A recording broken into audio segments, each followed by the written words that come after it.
નમસ્કાર, spark today ન્યૂઝમાં આપ સૌ દર્શક મિત્રોનું હાર્દિક સ્વાગત છે. મિત્રો, નવલી નવરાત્રીના 9 નોરતા હવે ગણતરીના કલાકો, ગણતરીની મિનિટો અને ગણતરીની સેકન્ડો જ બાકી છે. ગુજરાત રાજ્ય અને એમાં પણ ખાસ કરીને વડોદરા, મિત્રો, તમામ ખેલૈયાઓ, તમામ જે યુવા વર્ગ છે, યુવા ધન છે, તેઓ મન મૂકીને ઝૂમતા હોય છે. અને આ તહેવાર એટલે કે નવરાત્રીનો તહેવાર એટલે તો તે લોકો માટે ખાસ હોય છે. જે અવાજ વડોદરા શહેર જ નહીં, સમગ્ર ગુજરાત રાજ્ય જ નહીં, ભારત વર્ષ નહીં, પરંતુ વિશ્વમાં ગુંજે છે. એ અવાજ એટલે આપને ખ્યાલ જ હશે, યુનાઇટેડ વે પર વર્ષોથી એ અવાજની ચિંગારીથી તમામ યુવાધન ઝૂમી ઉઠે છે. એ અવાજ અમારી વચ્ચે છે, એ ચહેરો અમારી વચ્ચે છે. હાલ અતુલ પુરોહિતજી, બાપજી અમારી વચ્ચે જોડાયા છે. બાપજી, સ્પાર્ક ટુડે ન્યૂઝમાં હાર્દિક સ્વાગત છે. આપ સૌનું સ્વાગત છે. જય શ્યારામ. જય સિયારામ. નવલી નવરાત્રી હવે ગણતરીની સેકન્ડો બાકી છે, ગણતરીની મિનિટો બાકી છે. બાપજી, પહેલા તો હાલ અત્યારે તમારી લાસ્ટ ફોરેન ટૂર ક્યાં હતી અને એ કેવી? અમારી ફોરેન ટૂર સિંગાપોરથી સ્ટાર્ટ થઈ હતી. સિંગાપોરથી ન્યૂઝીલેન્ડ, ન્યૂઝીલેન્ડથી ઓસ્ટ્રેલિયા, ઓસ્ટ્રેલિયાથી યુકે અને યુકેથી યુએસએ કરીને ગઈકાલે હું વડોદરા પાછો આવ્યો. જી બાપજી, બધાને જ ખબર જ છે કે અતુલ પુરોહિતનો નાદ એટલે આખા વિશ્વમાં ગુંજી રહ્યો છે.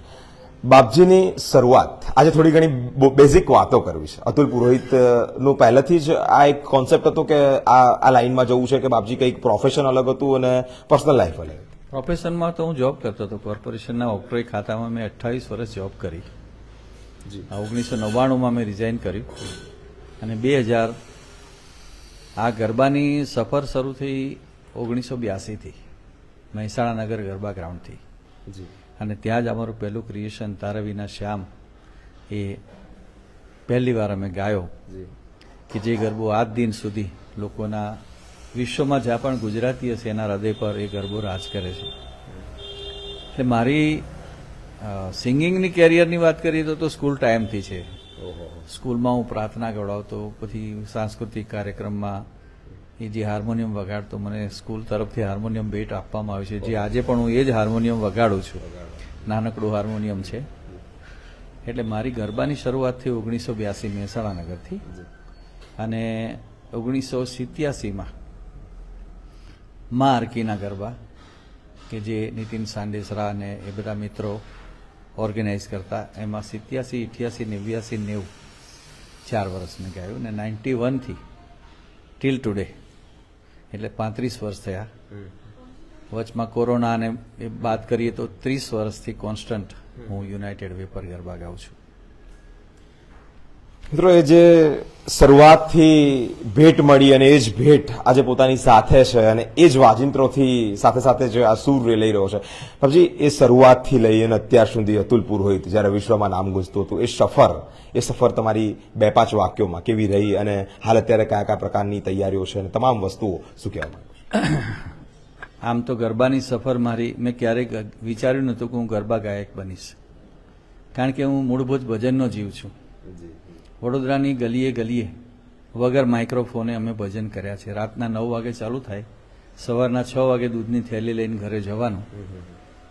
અને મૂળભૂત હું ભજનનો જીવ છું. પણ માની કૃપા કે 1982માં અમે ગરબા ગાવાની મેં શરૂઆત કરી અને એ ગરબો ફરતો ફરતો વડોદરાથી નીકળીને ગુજરાતમાં, ત્યાંથી નીકળીને ભારતમાં, ત્યાંથી નીકળીને ગ્લોબલ ગરબો થઈ ગયો હવે. એટલે માએ મને વિશ્વની ગરબાની ધરોહરથી ન્યાલ કરી દીધો. એટલે મારી એ સફર અત્યંત સફળ અને માની દયાથી મને મારા છોકરાઓ, મારા દીકરા દીકરીઓ, મારા પ્લેયર્સનો, મારા વ્યુઅર્સનો, મારા અનુગામીઓનો એટલો બધો પ્રેમ મળ્યો કે આજે આટલા વર્ષો પછી પણ ફેબ્રુઆરીમાં હું 70 વર્ષનો થઈશ. મેં 20મા વર્ષે ગાવાની શરૂઆત કરેલી, એ અર્ધશતક 50 વર્ષ ગાતા ગાતા મેં માની દયાથી અને મારા બધા મિત્રોના શુભાશીષથી પૂર્ણ કરી.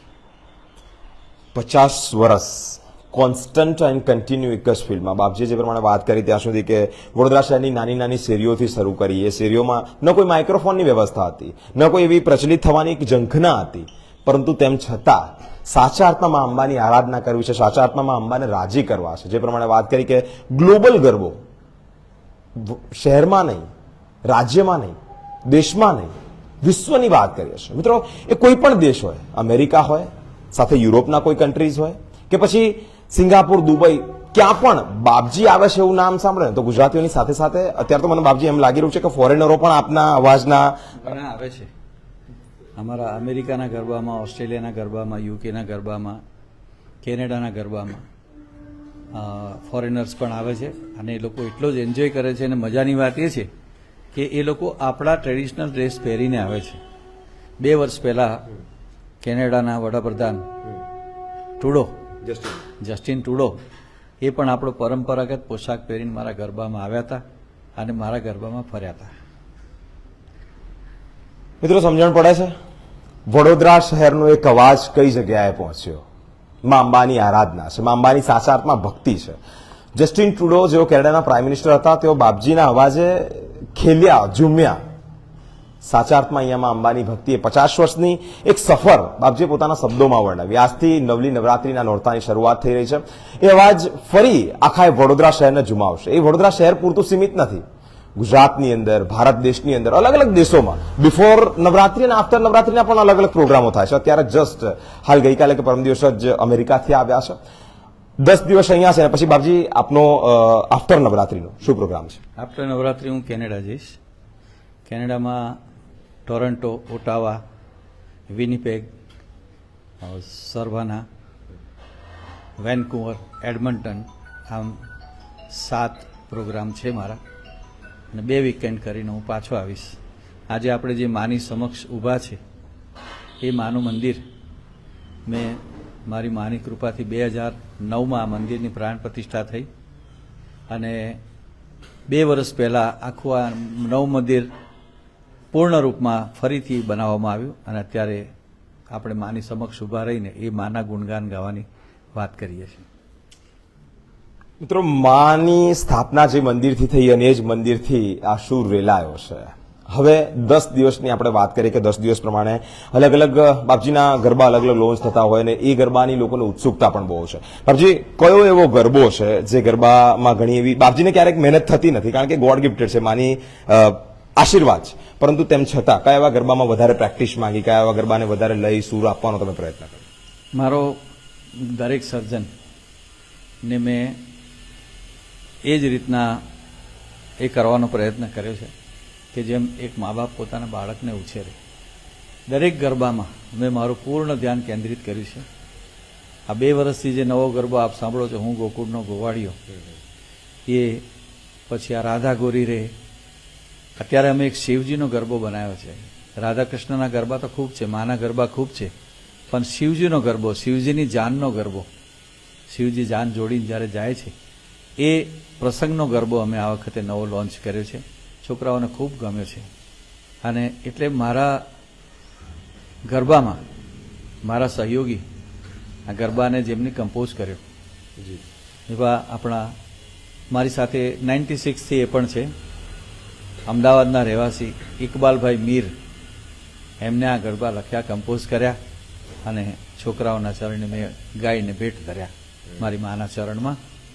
એટલે અમારું આ બધું સહિયારું સર્જન છે. બાપજી, હવે એ ઉત્સુકતા તો રહી જ ગઈ છે કે તમે જે એક સ્લગ સંભળાવ્યું કે હું ગોકુળનો ગોવાળિયો, મારા દર્શક મિત્રોને ઈચ્છે જ છે, એ લોકો કારના રાહ જોઈને બેઠા છે કે બાપજીના કંઠે, બાપજીના સ્વકંઠે એ ગરબાની પંક્તિ થઈ.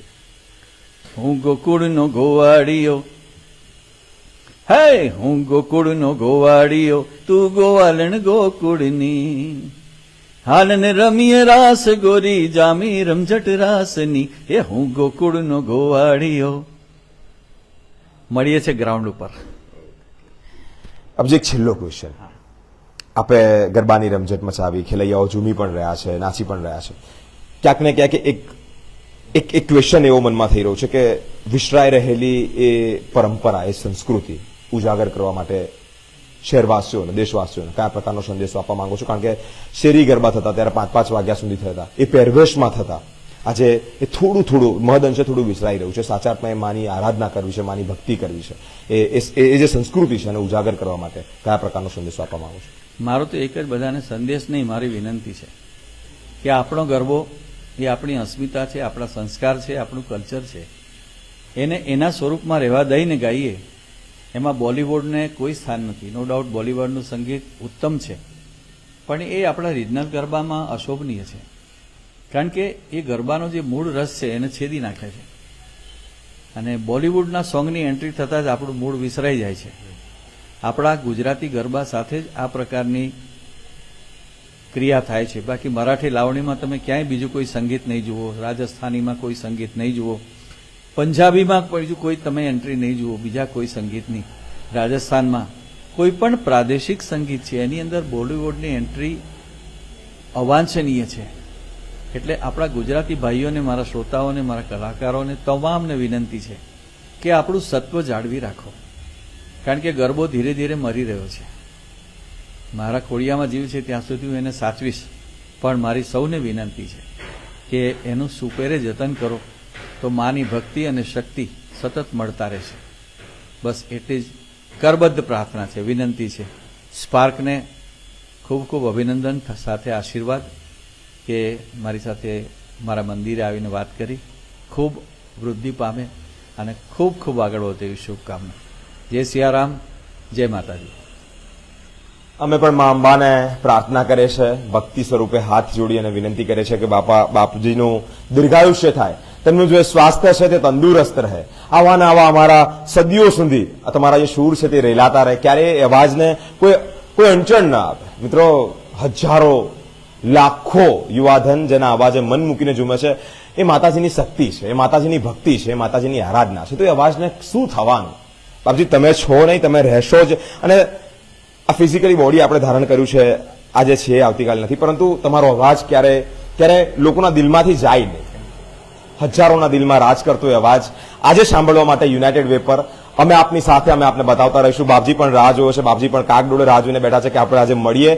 એ ગરબા, જે ગરબાથી યુવાધન મન મૂકીને ઝૂમી રહ્યું છે, અને એ જ ગરબાના તારે 10 દિવસ, 9 દિવસ આપણે ઝૂમવાનું છે, મજા કરવાની છે, આનંદ કરવાની છે, સાચા અર્થમાં ની આરાધના કરવાની છે, મા અંબાની ભક્તિ કરવાની છે, મા અંબાની શક્તિના બળે આપણે જીવવાનું છે ને એ ભક્તિ ઉજાગર થાય તે માટે પ્રાર્થના પણ આપજીએ કરી છે. અલગ અલગ મહાનુભાવો સાથે અમે આપને બતાવતા રહીશું કયા પ્રકારની તૈયારીઓ છે, કેવા ગરબાની રમઝટ જામશે, મેદાનની તૈયારીઓ, તમામ વસ્તુ અમે બતાવતા રહીશું અમારી સાથે. એટલે કે સ્પાર્ક ટુડે ન્યૂઝ પર આવા તમામ કાર્યક્રમો, તમામ મહાનુભાવોના વક્તવ્ય જોવા માટે, સાંભળવા માટે જોડાયેલા રહો સ્પાર્ક ટુડે ન્યૂઝ પર. કેમેરામેન રાહુલ કપ્તાન સાથે હું Biren, spark today news Vadodara.